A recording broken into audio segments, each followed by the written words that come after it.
어떤 한 가지 일에 몰두하던 사람이 갑자기 정신적, 육체적, 그리고 영적인 피로를 느끼면서 더 이상 자기가 진행하던 일에 대하여 저항하거나, 그리고 극도의 피로감에 슬럼프에 빠져서 헤어나오지 못하는 그 증상을 번아웃 증후군이라고 합니다. 번아웃 말 그대로 몸과 마음의 에너지가 모두 소진되었다, 그리고 극도의 피로감을 느끼는 상태를 뜻하는 것이죠.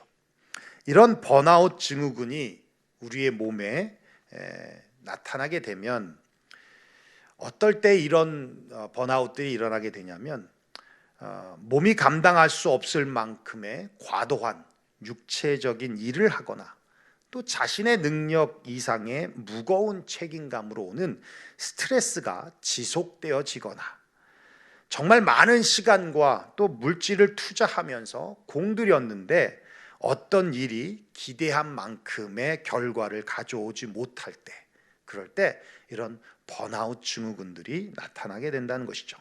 이렇게 번아웃 증후군이 우리 안에 나타나게 되면 우울증과 같은 비슷한 증상이 보여지고요, 판단력이 흐려지고요, 누구도 내 마음을 몰라준다라고 하는 고독과 또 고립감에 빠지게 되기도 합니다.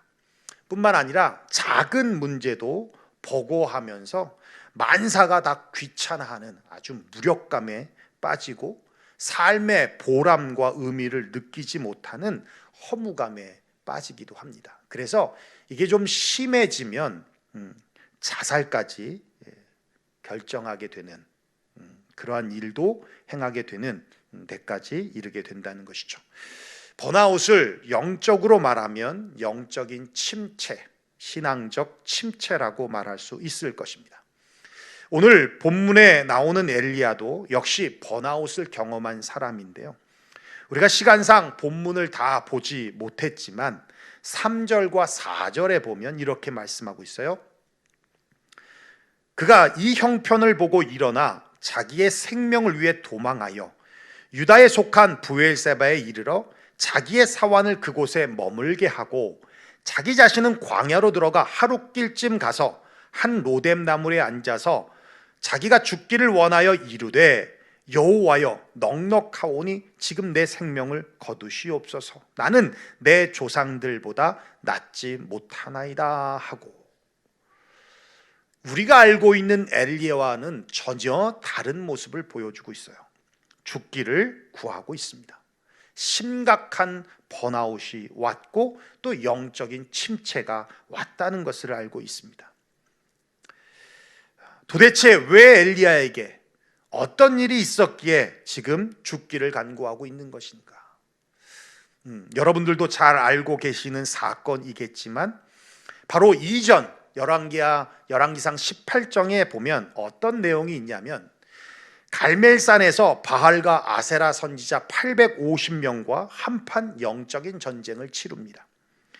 너희들이 섬기는 신이 진짜 신인가, 아니면 내가 섬기는 여호와 하나님이 진짜 신인가 한번 대결해 보자라는 제안을 하고, 또 송아지를 잡아서 제단 위에 올려놓고 송아지를 먼저 불로 태우는 쪽이 승리자가 되며, 또 그가 믿는 신이 진짜 신이다라는 것을 우리 인정하자라는 그런 한판 대결이었습니다.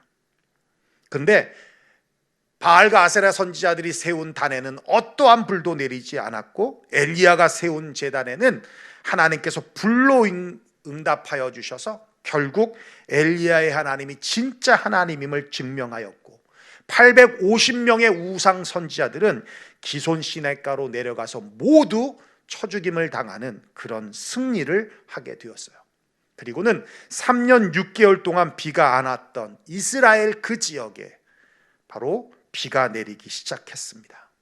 그런데 이 놀라운 승리 뒤에 칭찬과 격려가 아니라 어떤 소리가 들리냐면, 아합 왕의 아내인 이세벨이 내가 섬기는 신의 이름을 걸고 장담하는데 너는 그들에게 행했던 것 같이 내가 그렇게 똑같이 너를 죽일 것이다 라고 하는 위협과 또 그러한 협박이 들려지게 된다는 것이죠.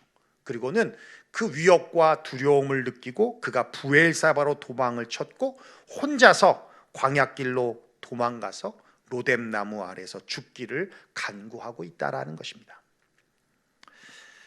그의 속마음이 우리가 보았던 본문 14절에 나와 있는데요. 그가 대답하되 내가 만군의 하나님 여호와께 열심히 유별하오니, 열심히 유별하였다는 것이죠. 그러니까 다시 아합 왕을 만났다는 건 대단한 용기였고요. 그리고 850대 1로 싸웠고 그 자리에 우상을 섬기는 선지자만 있던 것이 아니라 이스라엘의 모든 사람들이 와서 함께 그 대결을 지켜보고 있었습니다. 이는 이스라엘 자손이 주의 언약을 버리고 주의 제단을 헐며 칼로 주의 선지자들을 죽였음이오며 오직 나만 남았거늘 그들이 내 생명을 찾아 빼앗으려 하나이다. 이렇게 하나님을 위하여 열심을 다해서 주를 섬기고 또 정말 그렇게 멋진 승리를 했는데 내게 돌아오는 것은 이것뿐입니다. 나밖에 남지 않았는데 나마저도 죽이려고 합니다 라고 하는 그의 속마음을 털어놓고 있습니다. 지금 엘리야는 정신적으로도 그리고 육체적으로도 영적으로도 번아웃에 빠져 있는 상황인 것입니다. 그런 엘리야에게 하나님이 천사를 보내주세요. 그리고는 그를 회복시켜 주십니다. 5절부터 7절입니다. 우리가 보지 않았지만 제가 읽어드릴게요. 로뎀나무 아래서 누워 자더니 천사가 그를 어루만지며 그에게 이르되 일어나서 먹으라 하는지라. 본즉 머리맡에 숯불에 구운 떡과 한 병 물이 있더라. 이에 먹고 마시고 다시 누웠더니 여호와의 천사가 또다시 와서 어루만지며 이르되 일어나 먹으라. 하나님께서 천사를 보내셔서 그를 회복시키시는데 첫 번째로 그에게 하신 것이 뭐예요? 떡과 물을 주시면서 먹으라는 거예요. 육체적인 피곤해 있는 그 육체를 쉬게 해 주셨다라는 거예요. 너 선지자로서 그렇게 담대하지 못해서 어떻게 주의를 하겠어? 하면서 책망하지 않았다는 것이죠. 로뎀나무 아래에서 자게 하시고 또 천사를 통해서 떡과 물을 공급해 주심으로 쇠약해진 그의 육체를 챙겨 주셨다라는 겁니다. 여러분, 누구든지 쉼이 필요합니다. 쉼이란 하나님께서 만물을 창조하실 때 명하신 질서입니다. 6일을 일하고 제7일은 안식을 하도록 명령하셨습니다. 그것은 사람만이 아니라 가축도 쉬고 땅도 안식하도록 명령했습니다. 쉼이 필요한 것이죠. 한국의 멍때리기 대회라는 것이 있습니다. 여러분도 아시겠지만 쉴 새 없이 생각해야 하는 현대인들의 뇌를 조금 쉬게 하기 위한 취지로 만든 대회인데요. 우리나라에서 만든 대회인데 중국에까지 수출이 되었습니다. 중국에서도 멍 때리는 대회를 한다고 하더라고요. 그런데 얼마 전에 뇌의 기억력에 대한 연구가 나왔는데요. 멍 때리고 난 다음에 기억력이 1.5배가 높아진다는 거예요. 멍 때릴 때 기억력도 판단력도 창의력도 그렇게 담당하는 뇌 부위가 활성화된다는 겁니다. 뇌도 휴식이 필요하다는 것이죠. 잡고 있는 것이 많으면 손이 아픕니다. 들고 있는 것이 많으면 팔이 아픕니다. 이고 있는 것이 많으면 목이 아픈 것이고요. 지고 있는 것이 많으면 어깨가 아픈 것입니다. 보고 있는 것이 많으면 눈이 아파요. 생각하는 것이 많으면 머리가 아픈 겁니다. 또 품고 있는 것이 많으면 가슴이 아픕니다. 여러분, 내려놓으십시오. 놓아 버리십시오. 그리고 아무 생각 없이 육체적인 쉼을 가지십시오. 좋은 음식을 먹는 것은 시간을 낭비하거나 돈을 낭비하는 것이 아니라 새로운 일을 하기 위한 재충전의 시간이고 회복의 시간인 것입니다.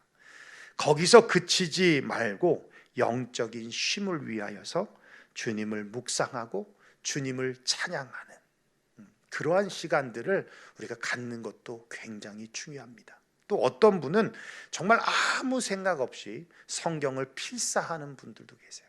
그냥 성경을 쭉 성경책 보고 노트에 이렇게 기록하시는 거예요. 그러면 그 가운데 또 은혜가 있다는 겁니다. 참 연말 바쁠 때인데 코로나로 인해서 그나마 바쁜 스케줄을 단순하게 만들어서 얼마나 감사한지 모릅니다. 이럴 때 우리가 가족과 함께 보내면서 또 혼자 보내면서 쉼을 갖는 것도 지친 영혼을 회복할 수 있는 좋은 기회라고 생각이 됩니다. 그런 쉼이 있는 연말이 되길 원하고 2021년 그렇죠? 그런 쉼을 통해서 2021년을 맞이할 때 육체적으로도 우리가 좀 활력 있게 맞이할 수 있는 저와 여러분들이 되시기를 축원합니다. 육체적인, 정신적인, 영적인 번아웃이 올 때 첫 번째 우리가 해야 될 것은 쉼이라는 것이죠. 두 번째 천사를 통하여서 주님은 엘리야를 지쳐있는 그 마음에 격려와 위로를 주십니다. 천사가 그를 어루만진다 이렇게 말씀하고 있어요. 어루만진다.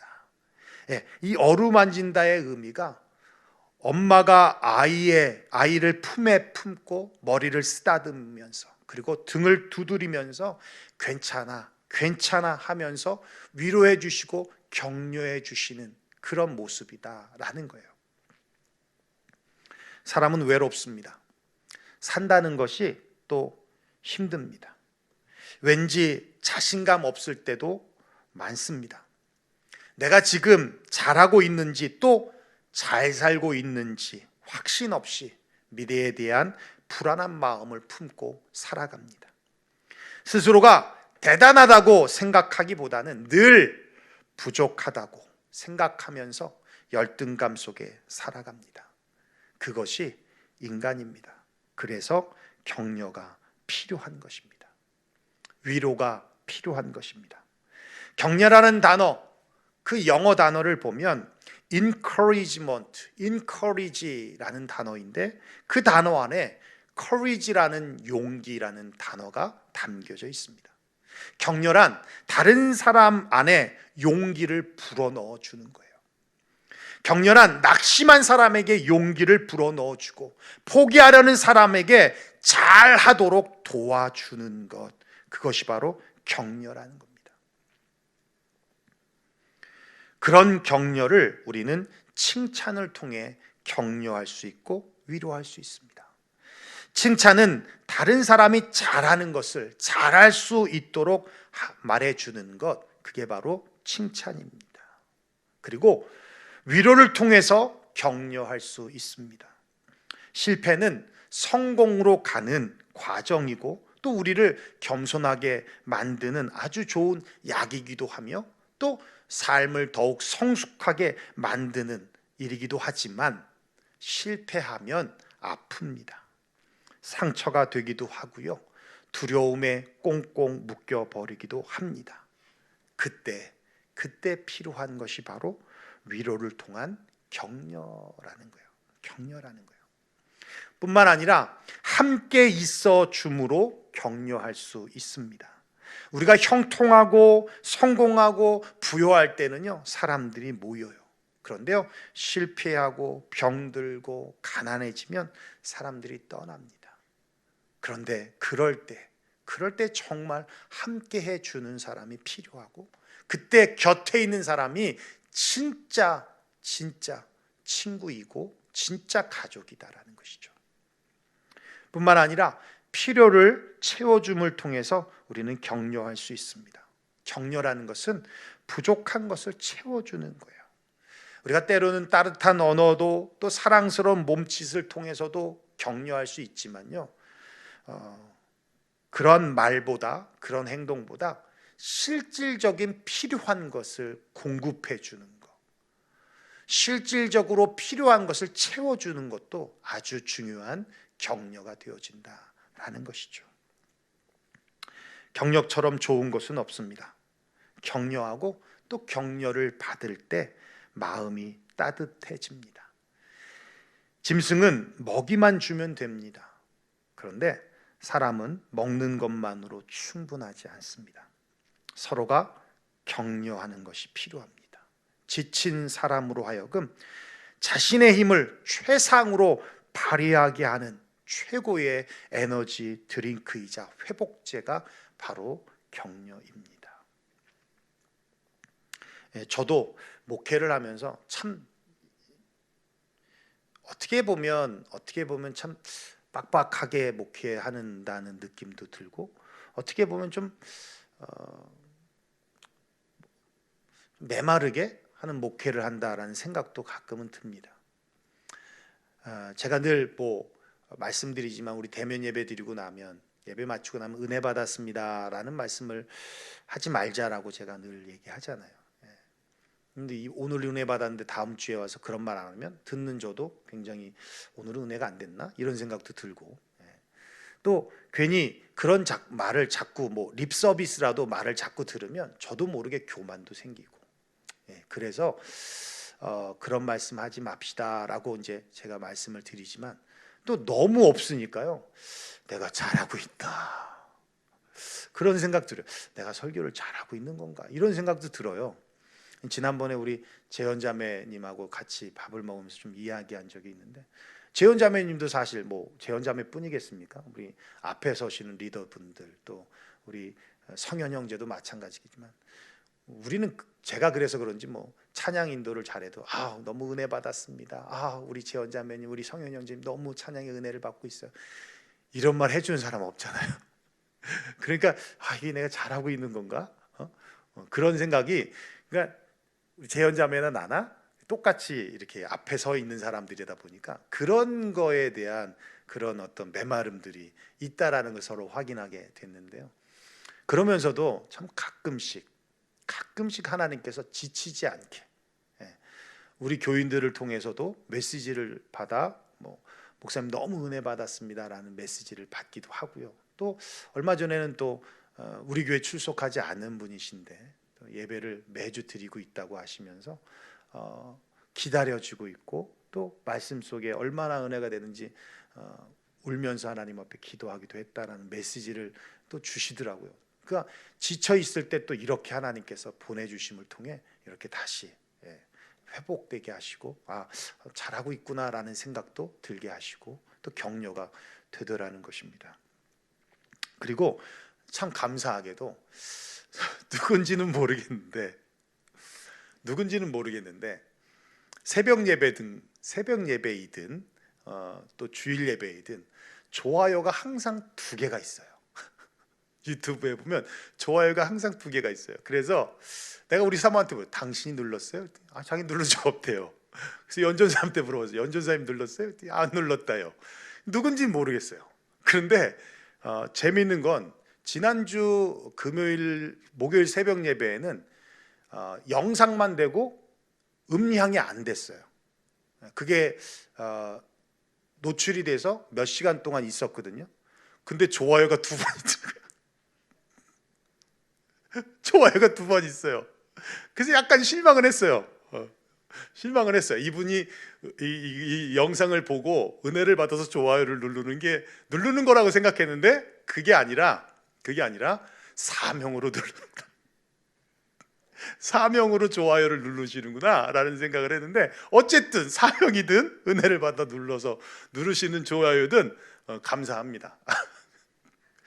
싫어요보다는 좋아요. 그러니까 그것도 참 감사한 일이에요.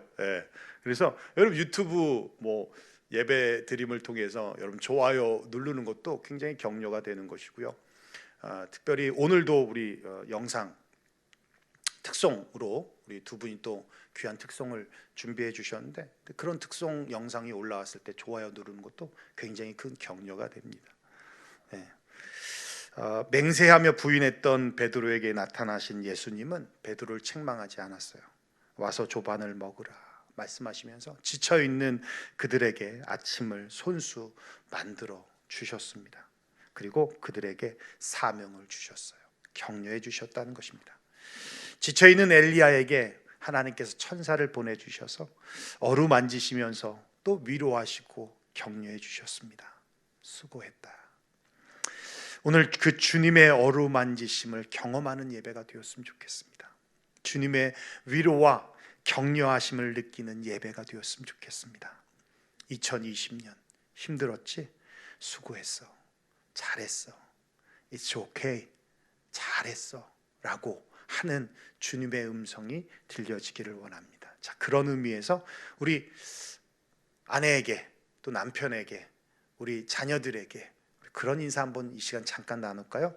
2020년 수고했어. 힘들었지? 잘했어. 고마워. 라는 인사 한번 나눠보겠습니다. 우리 여기서도 한번 같이 나눠볼까요? 시작. 수고했습니다. 잘했습니다. 예, 잘했습니다. 감사합니다. 예, 귀합니다. 예, It's okay. 잘했습니다. 예, 특별히 코로나로 인하여서 대면 예배를 드리지 못했던 지난 3월부터 6월까지 우리 코로나 특공대들이 또 위험을 감수하고도 매주 나와서 변함없이 예배를 드린 것이 얼마나 감사하고, 우리 교회에 유일하게 한 명이 예배 현장 예배를 벗어나지 않고 꾸준하게 드린 분이 계시죠. 우리 정 PD. 정 PD는 단 한 번도 현장 예배를 빼먹은 적이 없습니다. 우리 소희도 한 번 격리 때문에 못 나오고, 저야 뭐 한국도 갔다 오고, 우리 재현 자매도 한 번인가? 그래. 우리 지영이 가득이도 안 나왔구나. 그러고 보니까 가득이도 한 번 빠졌네. 3월부터 6월은 한 번도 안 빠졌는데, 그죠? 그랬군요. 그러면 우리 재현이도 한 번도 안 빠지고 했습니다. 얼마나 감사합니다. 올해 우리 1월에 희생이라는 단어로 한 해를 시작했는데, 이렇게 하나님이 희생하는 누구로 인하여서, 희생하는 어떤 분들로 인하여서 이렇게 교회를 또 세우시기 위해서 그런 말씀을 주셨구나라는 생각이 듭니다. 정말 수고하셨고요. 정말 잘하셨고요. 정말 감사합니다. 우리 세 번째, 이렇게 말씀하십니다. 지쳐있는 영혼에게 말씀을 주십니다. 12절 13절에 우리가 본문으로 보았는데, 또 지진 후에 불이 있으나 불 가운데에도 여호와께서 계시지 아니하더니 불 위에 세미한 소리가 있는지라 엘리야가 듣고 겉옷으로 얼굴을 가리고 나가 굴 어귀에 섬에 소리가 그에게 임하여 이르시되 엘리야야 내가 어찌하여 여기 있느냐. 쉼과 위로와 격려가 있음에도 불구하고 엘리야는 회복되지 않았습니다. 먹고 호렙산을 40일 밤낮으로 달려갑니다. 그리고는 굴에 들어가 숨어버립니다. 이 굴은 영적인 의미에서 자기밖에 없다는 고립을 의미하고, 또 실패를 의미하고, 낙심을 의미하고, 절망을 의미하고, 두려움을 의미하고, 열등감을 의미하고, 피해의식을 의미하고, 그리고 섭섭함을 의미하는 겁니다. 주님은 그곳에서 나오라고 말씀하십니다. Go out and stand on mountain in presence of the Lord. 그러나 엘리야는 나오지 않습니다. 주님이 사인을 주십니다. 산을 가르고 바다를 부셔버릴 만큼 크고 강한 바람이 불어왔습니다. 그런데 그 강력한 바람 가운데에 하나님이 계시지 않았습니다. 바람이 지나간 후 곧이어서 땅이 흔들리는 강한 지진이 일어났습니다. 그런데 그 지진 가운데도 하나님은 안 계셨습니다. 곧이어 산에 강한 불길이 솟아올랐습니다. 하지만 그 불길 가운데에서도 하나님은 계시지 않았습니다. 바람과 지진과 불은 하나님의 임재의 상징입니다. 그런데 그곳에 하나님이 계시지 않았습니다. 그러한 모든 것이 지나간 후에 세미한 소리, gentle whisper, 세미한 소리가 들렸습니다. 바로 하나님의 소리였습니다. 하나님께서 엘리야에게 조용하게 조용하게 말씀하시는 것이었습니다. 그 말씀을 듣고 그 얼굴을 가리고 굴에서 엘리야가 나왔습니다. 여러분, 사람을 변화시키는 것은 이적이나 기적이 아닙니다. 어찌 보면 엘리야는 이것에 대한 딜레마를 가지고 있습니다. 기도했더니 하늘에서 불이 내리고, 기도했더니 3년 6개월 동안 내리지 않았던 비가 내렸습니다. 이렇게 하나님의 살아계심을 보여줬는데도 사람들이 변하지 않았다는 것이죠. 정말 사람들을 변화시키고 회복시키는 것은 이런 극단적인 체험과 또 사건과 기적과 이적이 아니라 하나님의 세미한 음성, 하나님의 말씀이었다는 겁니다. 수많은 수련회를 인도하고 부흥회를 인도해 봤지만 그것으로 사람들이 변하지 않습니다. 자극은 될지언정 오히려 매일 드리는 새벽 기도, 밤 기도, 성경 공부, 말씀 읽기, 퀴티 이런 것들을 통해서 사람들이 조금씩 변해가더라는 거예요. 기적, 이적 이런 것이 우리를 굴에서 나오게 하는 것이 아닙니다. 주님의 세미한 음성, 주님의 부드러운 음성이 갇혀있던 그 굴에서 우리를 끄집어 내시는 거예요. 절망의 굴, 고립의 굴, 낙심의 굴, 두려움의 굴, 열등감의 굴, 피해 의식 가운데서 늘 지쳤다라고 말하는 그 굴, 섭섭함으로 만들어지는 그 굴, 그 굴에서 나오는 것은 기적과 이적이 아닙니다. 단 한 번의 그런 현상으로 되어지는 것이 아닙니다. 주님의 세미한 음성, 그 부드러운 음성이 갇혀있는 그 굴에서 우리를 끄집어낼 수 있다는 거예요. 하나님께서 귀한 것을 감추실 때 어디에 감추시냐면 바로 우리 눈앞에 감춰두십니다. 사람들은 내 앞에 있는 것이 귀하다고 생각하지 않습니다. 그래서 함부로 막 대하죠. 내 아내, 내 남편, 내 자녀들, 내가 가지고 있는 것들, 내가 누리고 있는 것들. 그런데요, 우리가 언제 행복을 느껴요? 내가 지금 누리고 있는 모든 것에 감사할 때 행복을 느끼잖아요. 예. 정말 귀한 것은 내 눈앞에 놓고 감춰 못 보게 하셔요. 성경이 바로 그런 것 같아요.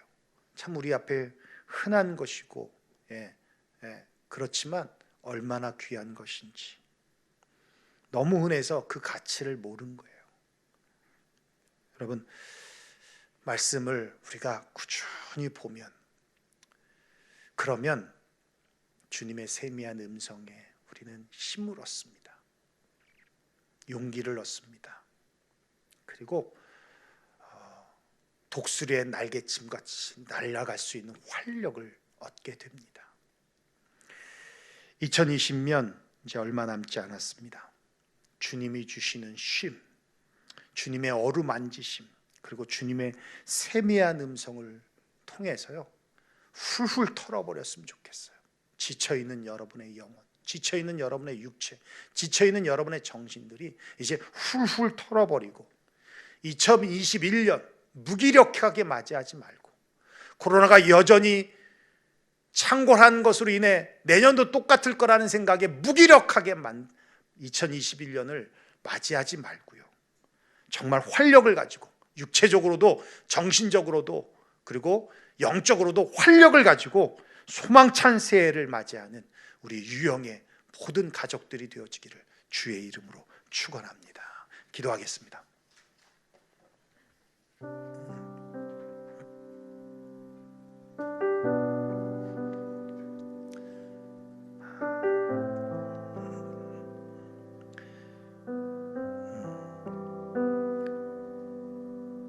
그래요.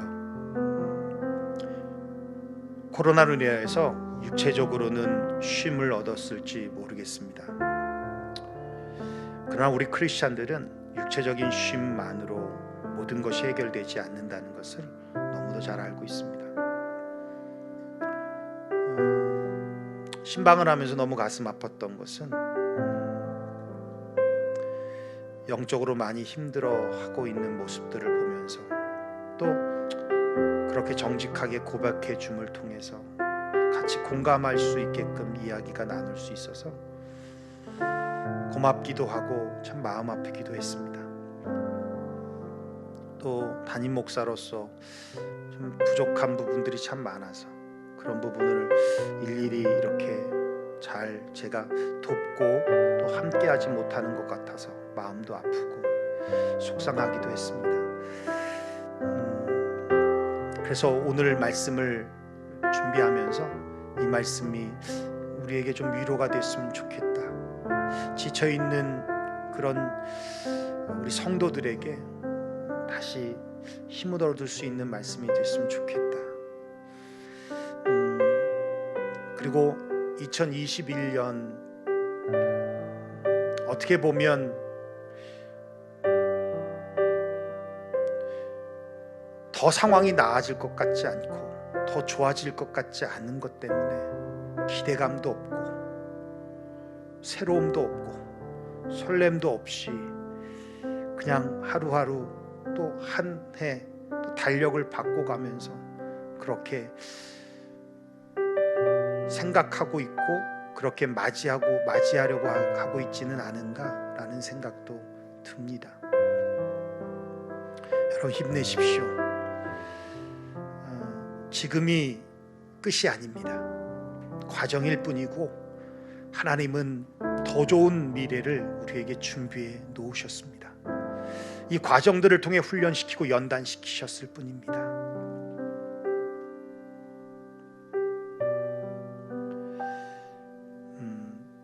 그렇기 때문에 여러분 2021년 기대해도 좋고 2020년 올해 우리에게 주신 말씀처럼 여러분이 가정에 희생하고 또 교회의 섬김을 통해 희생하고 주의 사역을 통해 희생하고 했던 모든 일에 대한 열매들이 2021년에 반드시 맺혀지고 세워질 것입니다.